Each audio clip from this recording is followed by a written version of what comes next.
Shalom Jemaat Tuhan. Selamat hari Minggu, selamat kita datang kembali. Selamat hari Kamis ya. Saya percaya dimanapun saat ini kita sedang berada, Roh Tuhan tidak terbatas, Roh Tuhan beserta dengan kita, dimanapun, kapanpun, bagaimanapun juga kondisi kita. Saya percaya Roh Kudus yang selalu senantiasa menguatkan setiap kita. Kita siapkan hati kita. Saat pagi hari ini kita mau datang pada Tuhan. Kita mau bersyukur atas kebaikannya. Kita mau naikkan pujian dan penyembahan kita bagi Tuhan. Sungguh kami bersyukur Bapa atas keberadaan kami sebagai umat yang sangat Kau kasihi Tuhan. Terima kasih atas pagi hari ini Tuhan. Penyertaan Tuhan tidak pernah berhenti mengalir atas setiap kami. Kami boleh bernafas, kami boleh membuka mata kami. Kami boleh merasakan orang-orang di sekitar kami. Tuhan boleh mengasihi kami. Terima kasih untuk kesehatan yang Tuhan selalu sertakan atas hidup kami. Tuhan, dalam pagi hari ini Tuhan, kami boleh bersembahkan pujian dan penyembahan terbaik dari hidup kami Tuhan kepada Engkau. Mari Yesus, datanglah Tuhan dan bertata di atas pujian kami. Sebab kami ini bait suci-Mu Tuhan. Jadikan kami kudus dan tidak berjalan di hadapan-Mu. Haleluya. Kau telah memilihku sebelum dunia dibentuk. Betapa aku bersyukur padamu, ya Tuhan Allahku.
Kami menyerahkan doa ini ke dalam tangan-Mu Tuhan.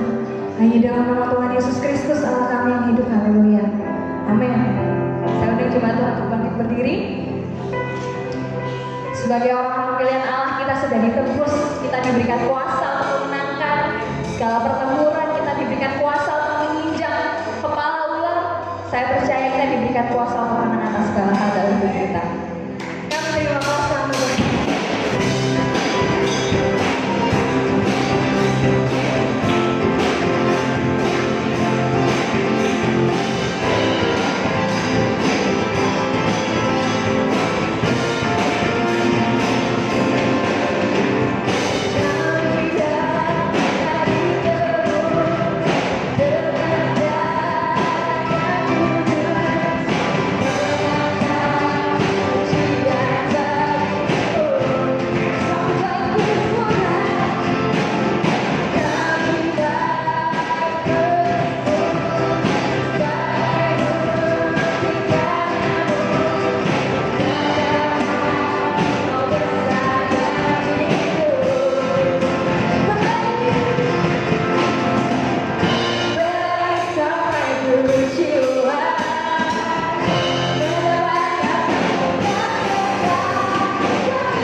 Tuhan, selama seumur hidup kami tidak pernah kami menyaksikan Kau gagal, Tuhan. Kau selalu berhasil, dan kami percaya masa depan kami pun ada dalam keberhasilan dalam kami. Sungguh bersyukur Tuhan, sungguh kami bersyukur Tuhan. Roh Kudus hadir di sini.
Sungguh kami percaya Roh-Mu turut bekerja di antara kami. Roh-Mu bekerja di dalam kami. Kamilah anak-anak-Mu. Saat ini kembali kami memperingati kenaikan Tuhan Yesus ke surga. Satu era baru bagi gereja Tuhan, di mana Yesus hidup di dalam diri setiap orang percaya.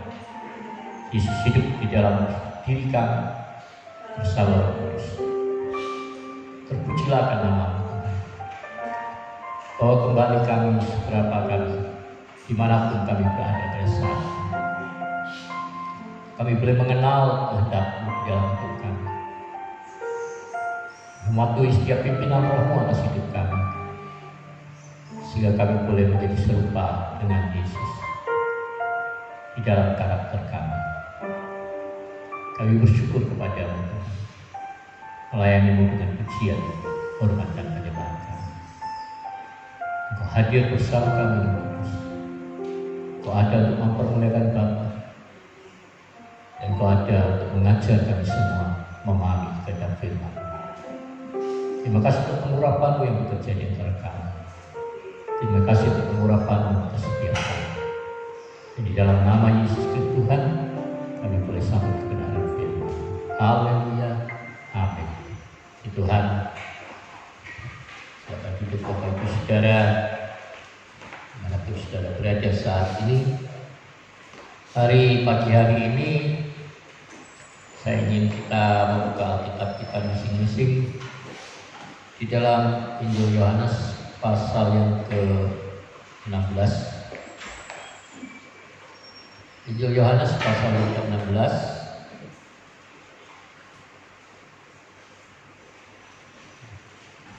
Yohanes pasal yang ke-16. Kita akan membaca di dalam mulai ayat yang ke-6. Yohanes pasal yang ke-16 ayat yang ke-6 mulai. Tetapi karena aku mengatakan hal itu kepadamu, sebab itu hatimu berduka cita. Namun benar yang kukatakan ini kepadamu adalah lebih berguna bagi kamu jika aku pergi. Sebab jikalau aku tidak pergi, penghibur itu tidak akan datang kepadamu. Tetapi jikalau aku pergi, aku akan mengutus dia kepadamu.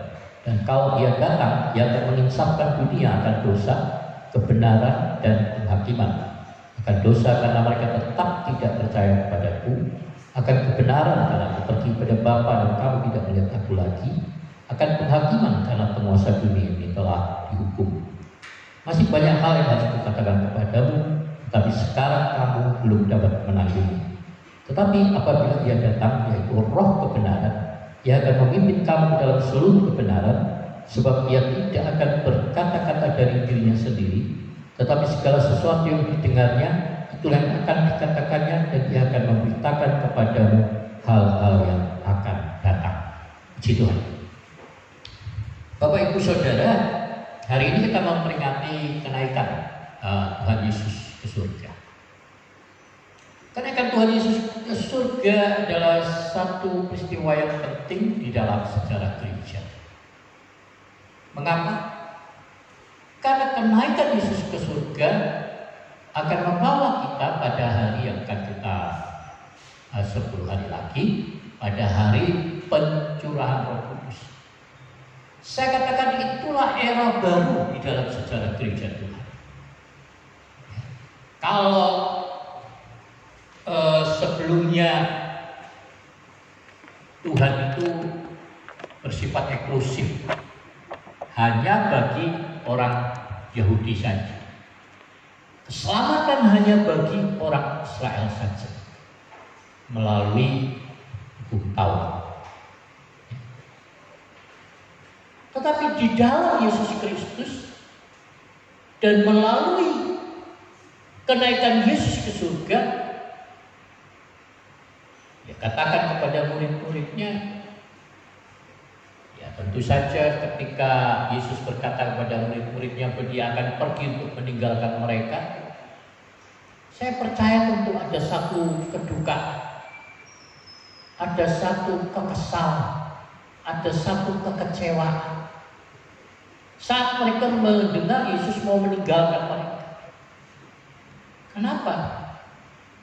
Karena mereka hanya memiliki waktu yang singkat untuk bersama-sama dengan Yesus. Hanya kira-kira 3 tahun kebersamaan mereka dengan Yesus. Tidak terlalu lama. Ya. Terus saya salah. Jadi kebersamaan mereka tidaklah lama. Dan mereka belum puas mengenal Yesus. Mereka belum puas belajar dari Yesus. Mereka merasa aman, merasa terlindungi, nyaman dengan kebersamaan mereka dengan Yesus. Jadi saat Yesus berkata, aku akan pergi tinggalkan kalian, wah, mereka berduka cita. Tapi Yesus menegaskan satu pernyataan yang sangat penting, bukan hanya bagi murid-muridnya, tetapi bagi kita semua sebagai gereja ini. Adalah lebih baik kalau Yesus kembali kepada Bapa. Kenapa? Sebab Dia akan meminta kepada Bapa untuk mencurahkan rohnya ke atas semua manusia yang percaya. Memperanakan kita kembali oleh karya Roh Kudus di dalam hidup. Kemarin saya menerima beberapa permintaan pertemanan. Saya katakan minggu ini banyak sekali permintaan pertemanan ya, dari banyak orang. Dan kecenderungan saya adalah menerima semua orang yang mau berteman, siapapun dia. Saya konfirmasi, tapi nanti kalau sudah jadi teman 1-2 hari lalu ketahuan maksudnya ya saya putuskan lagi pertemanannya. Ya ada yang menawarkan obat-obatan. Dan biasanya gadis-gadis cantik itu, betulnya ya, suka tawar obat-obat. Lalu juga ada beberapa pendeta yang ngajak kenalan, baru kenalan masuk messenger, minta bantuan dulu, ya, minta bantuan ini untuk gerejanya. Saya bilang buat kenalan dulu 1-2 minggu baru minta bantuan, gitu ya. Kok langsung kenal langsung minta bantuan. Ya. Tapi ada juga yang rupanya mau mencoba untuk menawarkan pengajaran-pengajaran baru. Salah satu yang saya baca tadi pagi itu, ya, dan juga beberapa hari yang lalu, adalah tentang aliran baru gereja Tuhan yang Maha Kuasa. Saudara, setiap pengajaran apapun itu bagus kalau kita mau dengarkan. Kelihatannya nggak ada yang salah begitu. Saya itu pernah 2 tahun bergaul dengan orang Mormon. Jadi tiap hari saya ke rumah mereka. Dan tiap dengar khotbah Mormon itu hati saya itu tertarik, luar biasa dalam pengajaran. Yang penting jangan nyenggol kitab Mormon aja lah, pasti bagus. Masih dari firman. Ya. Tapi saya hanya mempelajari kebiasaan mereka dan hal-hal yang baik yang mereka boleh kerjakan. Lalu saya juga berteman sama orang saksi Yehova. Ada hal yang baik yang mereka kerjakan, yang justru tidak dikerjakan oleh gereja Kristen pada umumnya. Ya. Tetapi hati saya terus berpaut kepada Yesus. Nah, jadi pengajaran yang baru ini menyatakan bahwa Yesus datang seperti kilat dari timur, artinya Yesus datang dari benua timur. Dan sekarang sudah ada, tapi tidak pakai nama Yesus. Yang pakai nama Yesus itu pasti Yesus yang palsu katanya. Saya belum terlalu ini karena saya hanya membaca di situ beberapa artikel mereka. Tapi kalau secara sekilas, bagus-bagus. Tapi apakah Yesus datang sebagai manusia lagi, kedatangannya kembali kedua sebagai manusia di dalam rupa manusia, dalam diri seorang manusia? Nah ini buat saya nggak betul. Karena firman Tuhan katakan kedatangan Yesus adalah untuk menjemput kita gereja, bukan untuk kembali berjalan-jalan ke sana ke sini menyatakan kuasanya. Tetapi saya percaya melalui pencurahan Roh Kudus, saat Yesus meminta kepada Bapa untuk mencurahkan Roh Kudusnya, saat ini Yesus tidak lagi berupa seorang Yesus yang berjalan berkarya di dunia ini, tapi Yesus hadir di dalam diri setiap orang percaya. Yesus hadir di dalam hidup saudara. Roh Kudus ada di dalam hidup saudara.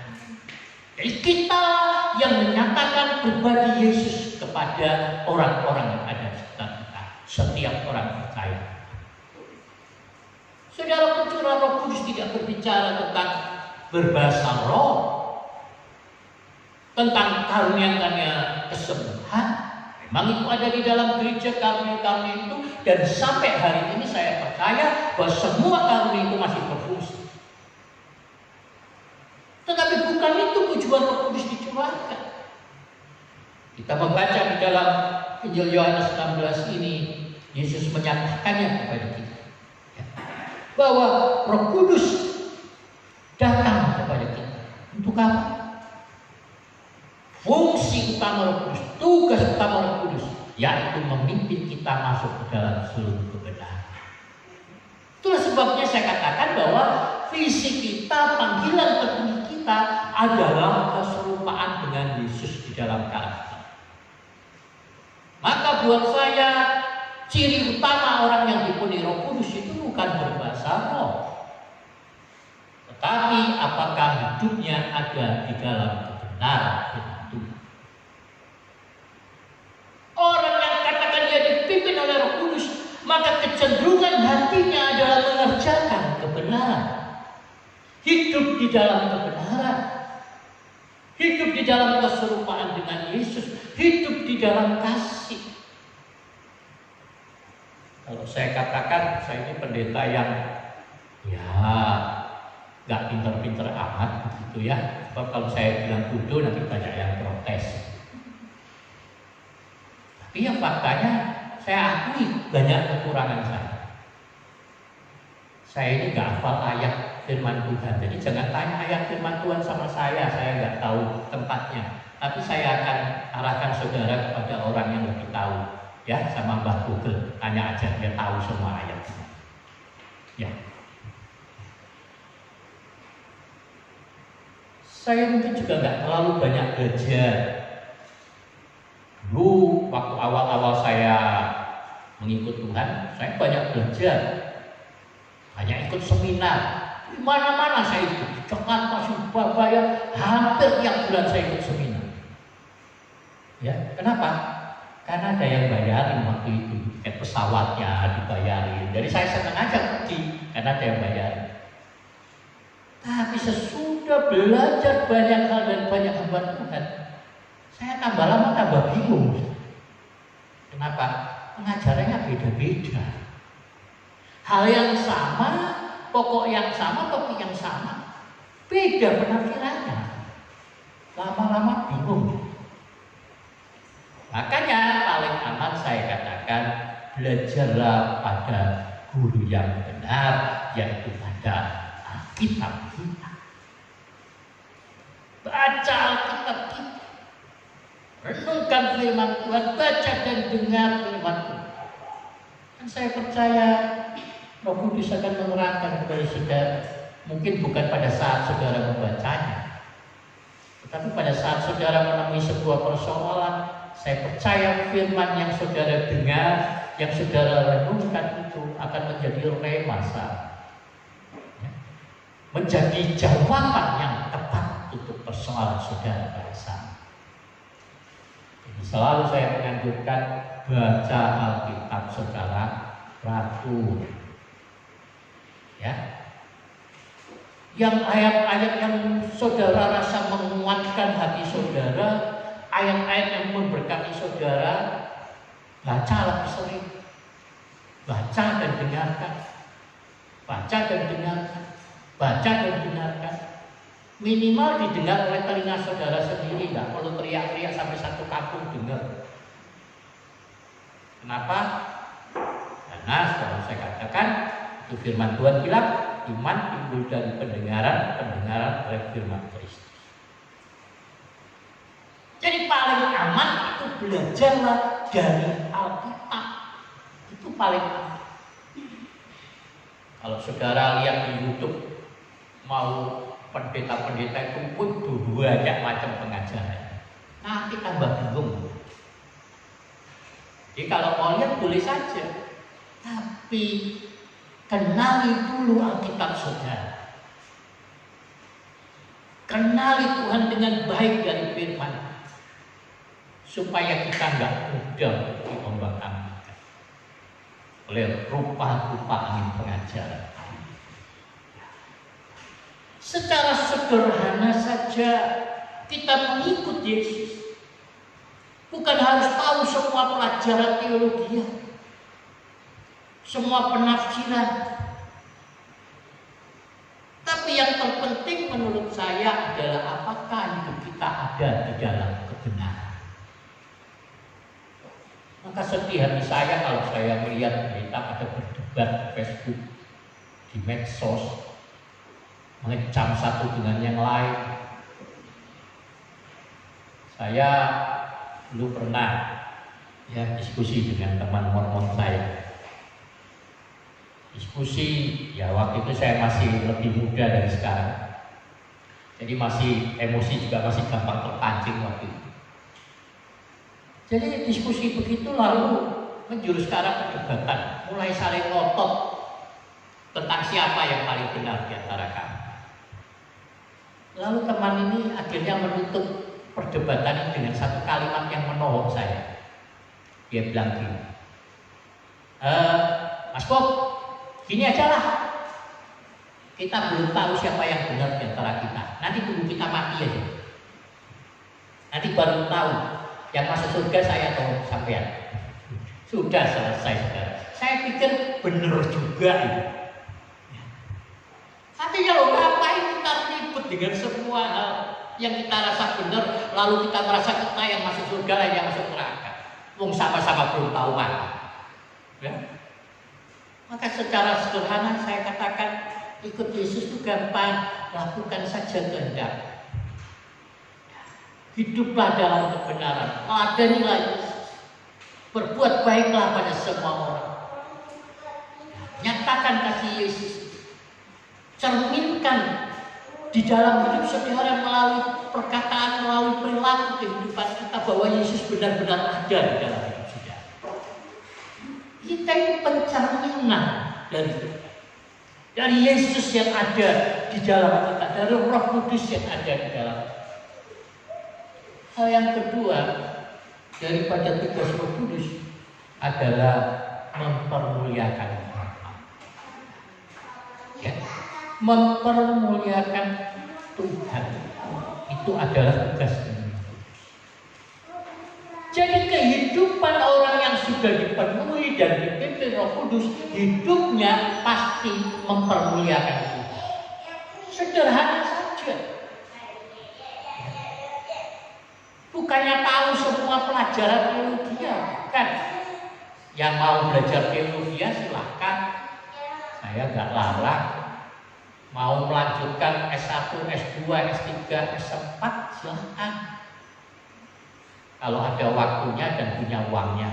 Nah sekarang juga mahal. Ya. Saya bilang saya ini sudah S4 sudah ya. Orang lain S3, saya S4. S4 itu SD, SMP, SMA, dan SES. SES itu nama sekolah Alkitab saya. Tidak ada gelarnya SES. Sekolah Alkitab Surabaya. Tapi saya tidak melarang dan saya juga senang kalau ada teman-teman, Bapak Ibu Saudara bisa belajar teologi sampai jadi doktor, sampai jadi profesor. Tapi bukan itu yang terpenting. Yang terpenting adalah apakah kita hidup meneladani Yesus. Yang terpenting apakah hidup kita mempermuliakan Allah. Gak perlu tunjuk-tunjuk diri, pamer diri, saya ini nabinya Tuhan. Bahkan ada teman kalau nggak disebutkan dengan gelar-gelarnya marah. Kalau punya uang, punya waktunya silahkan. Tapi bukan itu yang terpenting. Bukan juga lamanya kita bergereja, pegang posisi penting di dalam gereja. Itu perlu, tapi bukan hal yang terpenting. Jadi saya selalu katakan bahwa satu kalimat pernyataan Tuhan yang saya tunggu-tunggu di dalam hidup saya itu hanya satu. Makanya saya selalu katakan saya tidak peduli soal mahkota, saya tidak peduli soal pahala. Kenapa? Kalau saya peduli mahkota berarti sudah siap untuk mati. Jadi saya tidak peduli. Seperti yang bikin lagu pujian adalah kesempatan, sudah pulang duluan. Hidup ini hanya kesempatan. Ada waktu, masih sehat, masih kuat, ayo layani Tuhan. Kesempatan yang Tuhan berikan kepada kita, waktu kita berikan kepada kita, kekayaan kita berikan. Jadi saya katakan lalu bahwa pandemi corona ini sebenarnya adalah satu cara Tuhan untuk membawa kita mengerti kehendak, membawa kita untuk mempersiapkan, kalau saya katakan, hal-hal yang lebih buruk yang mungkin akan datang di tengah-tengah dunia. Kalau saudara percaya kedatangan Yesus kembali. Nah, jelas Alkitab bilang kalau Yesus akan datang kembali, maka antikrisnya juga akan datang. Sekarang banyak macam tafsiran tentang vaksin yang diisi chip lah dan macam-macam. Saya belum tahu. Tapi yang jelas saya percaya saat ini kalau kita bicara kegerakan Pentakosta ketiga, maka saya percaya pencurahan Roh Kudus ini, kegerakan Roh Kudus ini adalah untuk mempersiapkan anak-anak Tuhan menghadapi pemerintahan antikris, menghadapi aniaya. Tuhan sedang mempersiapkan kita. Tapi juga seperti yang saya katakan juga, kita boleh saja berharap Tuhan Yesus datangnya nanti di generasi ketiga kita. Ya, 1000 tahun lagi bolehlah. Kita masih mau jalan hidup dengan baik. Ya. Nah, saya selalu katakan nggak usah peduli kapan Yesus datang. Karena mungkin Yesus masih 1000 tahun lagi datangnya. Tapi mungkin saudara yang bisa datang duluan sama Tuhan. Sekarang banyak orang datang rame-rame duluan sama Tuhan. Ya kan? Tapi juga kita harus belajar untuk hidup seolah-olah Yesus akan datang pada malam hari. Seolah-olah Yesus akan datang sampai jam 8. Artinya mari kita hidup di dalam kewaspadaan. Yesus katakan berjaga-jaga dan berwaspada. Jadi tugas Roh Kudus yang terutama untuk kita anak-anak adalah agar hidup kita dapat menjadi serupa dengan Yesus. Di dalam perjalanan proses panjang kehidupan ini ada banyak masalah yang kita hadapi. Tapi dia akan terus, Roh Kudus akan menyertai saudara, menolong, memampukan saudara untuk hidup dalam kebenaran. Dia akan menghibur hati saudara, menguatkan saudara, menolong saudara untuk memampukan saudara, memberikan pengampunan buat orang-orang yang melukai hati saudara. Maka sangat menyedihkan kalau orang mengklaim diri sebagai hamba Tuhan, sebagai pendeta, tapi terus menghakimi satu dengan yang lain. Ketika orang melakukan hal yang buruk kepada kita, Tuhan Yesus mengajar kita untuk mengampuni. Dan dia katakan 70 kali 7 kali dalam sehari kita harus mengampuni orang. Jadi tidak ada batasan untuk mengampuni orang. Kita harus mengampuni. Jadi dalam pengalaman saya, memelihara kecewaan di dalam hati itu tidak menyenangkan. Itu justru akan kemarin ada yang messenger kepada saya, meminta saya, ada orang-orang yang punya hutang sama dia nggak membayar sudah 3 tahun, dan dia katakan, Pak Pendeta, saya bernasar kalau orang-orang ini membayar hutangnya, saya akan bangun gereja, saya akan membetulkan jendela gereja, pintu gereja. Saya bilang, ya saya ingat waktu Yesus, ada anak muda katakan datang kepada Yesus, Yesus, Tuhan tolong itu saudara tegur itu dia. Dia bilang, siapa yang mengangkat aku menjadi hakim antara engkau dan saudara? Nah, saya katakan, siapa yang mengangkat saya akan menjadi hakim untukmu? Saya tidak mau. Kalau kamu mau minta doa supaya orang mengembalikan utangmu, jangan pendeta lain saja. Saya nggak minta doa. Tapi saya percaya kalau kamu akan dapatkan pendeta yang akan senang mendoakan tentu, tapi itu akan lebih memperbesar utang saat doanya nggak dijawab. Jadi kalau kamu memang bernasar untuk membangun gereja, menyelesaikan, bangun dengan uang yang ada padamu. Dan nanti kamu akan lihat bagaimana Tuhan akan kembalikan uang itu dengan cara Tuhan. Tidak perlu harus dari orangnya yang baik, tapi dengan caranya di dalam pemeliharaan yang ya. Dan terima kasih Pak. Ya. Teruskan lagi. Puji Tuhan. Tidak semua persoalan. Banyak orang berpikir Roh Kudus hanya datang untuk menjawab persoalan mereka. Tidak. Kadang-kadang ada persoalan yang tidak terjawab dalam hidup kita. Tapi Roh Kudus akan menghibur hati saudara. Roh Kudus akan menolong saudara untuk menghadapi persoalan-persoalan dalam hidup. Terus akan menguatkan hati saudara, menguatkan hati kita semua. Bahwa penderitaan yang kita alami sekarang ini tidak akan dapat dibandingkan dengan kemuliaan kekal. Jadi marilah hidup di dalam kasih Tuhan, di dalam kehendak Tuhan itu sederhana. Barang siapa yang mengasihi aku, dia akan melakukan perintahku. Barang siapa yang melakukan perintah Tuhan, ialah yang mengasihi. Apa perintah Tuhan? Kasihlah, kasih. Maka mari kita mengerjakan kasih itu dengan perbuatan-perbuatan baik, perbuatan-perbuatan benar yang kita lakukan di hadapan Tuhan. Dia akan memuliakan. Itulah ciri orang yang dipenuhi Roh Kudus. Hidupnya akan mempermuliakan Tuhan. Pimpin masuk ke dalam seluruh kebenaran dan hidupnya akan mempermuliakan Tuhan. Tidak ada seorang pun dari kita yang sempurna. Kita semua menemui banyak kegagalan. Saya menemui banyak kegagalan, melakukan banyak kesalahan di dalam hidup saya. Tapi saya melihat bagaimana penyertaan pimpinan Roh Kudus di dalam hidup saya. Roh Kudus menolong, memampukan saya untuk melupakan semua kesalahan. Melupakan kesalahan dan memperbaiki hidup kita, memperbaiki karakter kita. Maka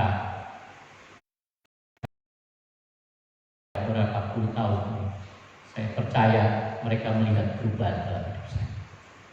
Enggak secara instan. Saya bersyukur bersama jemaat Tuhan di tempat ini, karena saya bertumbuh bersama dengan mereka, menjadi dewasa bersama-sama dengan mereka. Bapak Ibu Saudara, marilah saat ini kita memperingati kenaikan Tuhan Yesus ke surga. Ingat, dia naik ke sana. Dia akan kembali untuk menjemput kita. Siapa yang dijemput? Mereka yang adalah menjadi mempelai Kristus. Mempelai yang dewasa, bukan mempelai anak-anak. Kalau masih anak-anak, dilarang oleh hukum negara untuk menikah. Ya. Jadi, tapi juga jangan mempelai Kristus dewasa. Dewasa itu bukan bicara hanya usia, tapi dewasa itu di dalam sifat, di dalam karakter. Saya mau menikah dengan seseorang atau mau dapat mantu, umurnya sudah 30 tahun, tapi kelakuannya masih baik. Saya percaya saudara pasti tidak mau menikah dengan orang seperti itu. Orang yang dewasa dalam karakter. Mempelai Kristus adalah orang yang dewasa dalam karakter. Maka kita bersyukur nanti saat pencurahan Roh Kudusnya dan sudah dicurahkan dalam waktu.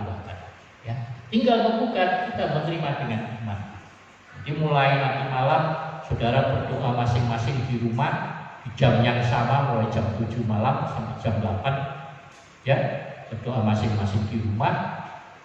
Kita merendahkan diri. Firman Tuhan katakan kalau orang merendahkan diri, berbalik dan jalan-jalan yang jahat mencari Tuhan, Tuhan akan mendapatkan. Jadi nanti malam di rumah masing-masing jam 7 sampai jam 8 berdoa.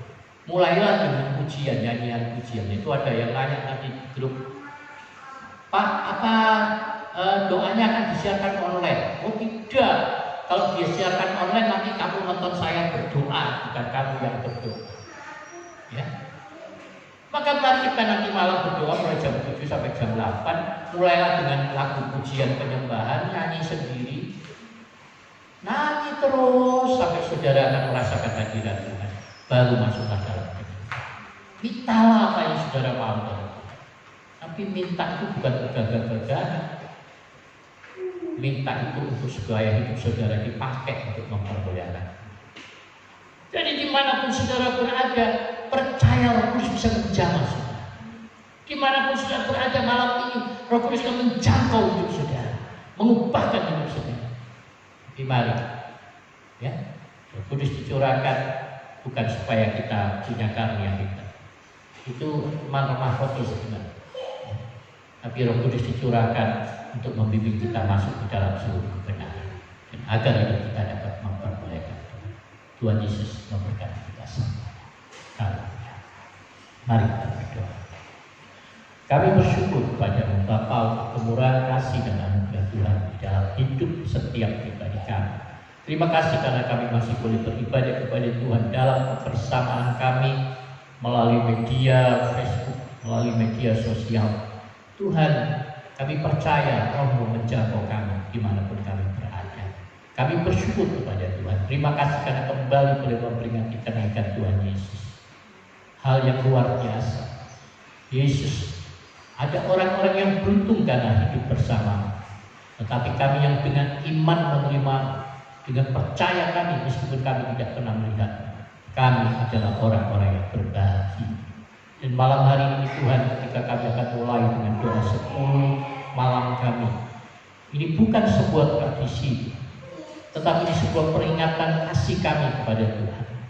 Untuk kami boleh lebih mengingat kemurahan kasih Tuhan, mengingat kembali akan kuasa Roh Kudus dalam hidup kami, mengingatkan kembali akan fungsi tugas daripada Roh Kudus di dalam hidup kami.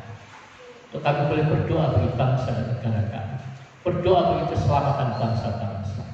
Untuk kami semua boleh sungguh-sungguh Tuhan berbalik dari jalan-jalan kami yang jahat. Kami benar-benar memberikan pengampunan pada orang-orang yang melukai hati kami. Dan kami boleh bertobat dari segala apapun yang Tuhan tidak suka di dalam hidup kami. Mari Roh Kudus perbaharui setiap kami. Mari Roh Kudus ubahkan setiap kami. Terima kasih Tuhan, terima kasih. Berkati anak-anak Tuhan, hamba-Mu Tuhan. Mereka yang saat ini mungkin yang menderita sakit. Mereka juga para penderita COVID di seluruh dunia ini. Kami mohon jamah tangan Tuhan, berikan kesembuhan. Pemeliharaan Tuhan atas kami. Kamilah baik suci Tuhan. Tuhan tolong agar kami benar-benar dapat menyucikan tubuh, jiwa, dan roh kami. Agar tubuh, jiwa, roh kami terpelihara di dalam tangan Tuhan. Terima kasih untuk pimpinan Roh-Mu sertai kami. Berkati bangsa dan negara kami, berkati para pemimpin kami, Bapak Presiden kami, Bapak Jokowi, Bapak Mahfud Amin sebagai Wakil Presiden, berkati para Menteri MPR, DPD Tuhan, berkati para pemerintah provinsi, kabupaten, dan kota di seluruh Indonesia, secara khusus untuk Kota Bontang, buat kota kami Bu Neni Murniani, Bapak Basirasi sebagai Wakil Wali Kota, juga staf Pemkot Kecamatan Kelurahan RT/RW, daripada PT Pupuk, semua perusahaan yang berdomisili di kota ini. Berkati seluruh dokter perawat yang mengambil bagian dalam perawatan penderita COVID di seluruh dunia ini Tuhan. Juga Tuhan tolong TNI Polri yang terus berjaga-jaga siang dan malam. Berkati di dalam segala perkara. Terima kasih kami bersyukur perlindungan Tuhan atas kota Bontang, kerajaan-Mu ada di kota ini Tuhan, dan jagaan-Mu ada di kota ini Tuhan. Dan kota ini terlindungi, tidak ada kematian karena COVID, dan juga Tuhan tolong semua penderita COVID boleh diketemukan dan disembuhkan. Terima kasih Bapak sehingga ada zero COVID di kota ini. Terima kasih Bapak, terpujilah nama Tuhan. Kami bersyukur Tuhan tolong para ilmuwan untuk menemukan vaksin corona ini.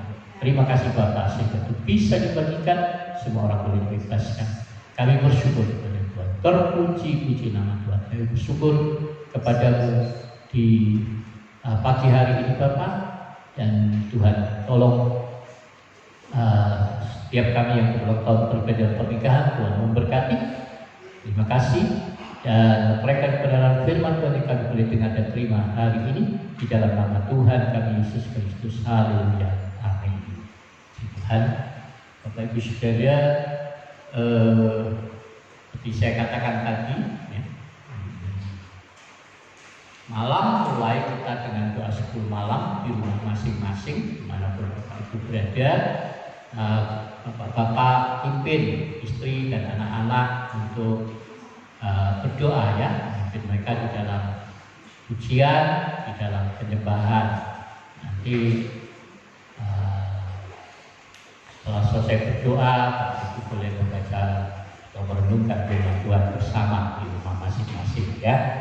Dan jadi percayalah dimanapun Bapak Ibu Saudara, Roh Kudus ada bersama saudara, ya. Roh Kudus sudah dicurahkan pada semua manusia. Roh Kudus ada, ya. Roh Kudus bukan tinggal di gereja, tetapi di dalam hidup, di dalam diri setiap orang yang percaya kepada Tuhan. Puji Tuhan, ya. Tuhan memberkati. Dan hari Minggu kita akan ibadah hari Minggu kembali. Saudara tetap akan disiarkan secara online. Semoga seperti yang saya bisa baca di media sosial itu, hanya sekitar pertengahan Juli semua tempat ibadah akan dibuka kembali. Berdoa terus Bapak Ibu agar perlindungan kuasa kasih Tuhan bekerja dengan gereja Tuhan, dengan masyarakat kita, agar semua ada damai sejahtera. Tetapi di sisi yang lain, mari kita hidup di dalam kewaspadaan, berjaga-jaga dengan kehidupan kita, agar kita boleh benar-benar siap, ya, kapanpun Tuhan datang atau kapanpun kita datang kepada Tuhan. Si Tuhan memberkati kita semuanya. Kita akan mengakhiri ibadah kita, ya. Bapak Ibu Saudara, kita berdiri berdoa. Ya, terima kasih Bapa, kami bersyukur kepadamu kemurahan kasih dan anugerah Tuhan di dalam hidup kami. Kami bersyukur karena kami percaya Tuhan memberkati setiap kami yang sudah hadir untuk melayani Tuhan. Tuhan memberkati setiap kami sudah merenungkan kebenaran firman Tuhan. Tuhan juga memberkati setiap kami sudah menabur bagi pekerjaan Tuhan. Dan Tuhan memberkati, memagari setiap kami sudah mengembalikan persepuluhan, berbagi kehidupan dengan hamba-hamba Tuhan. Bagari setiap usaha pekerjaan rumah tangga dan setiap pribadi dengan pakar api Roh Kudus.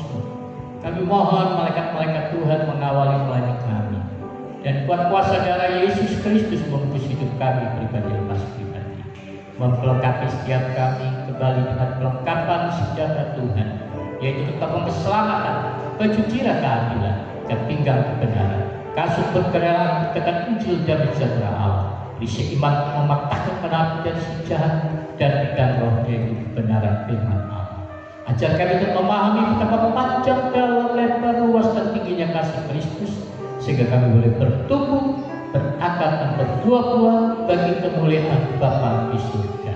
Dan marilah Bapak Ibu Saudara-saudariku, sebentar nanti selesainya seluruh rangkaian acara ibadah kita, kembali kita akan berpisah satu dengan yang lain untuk melanjutkan karya hidup kita bagi kemuliaan Yesus Kristus Tuhan.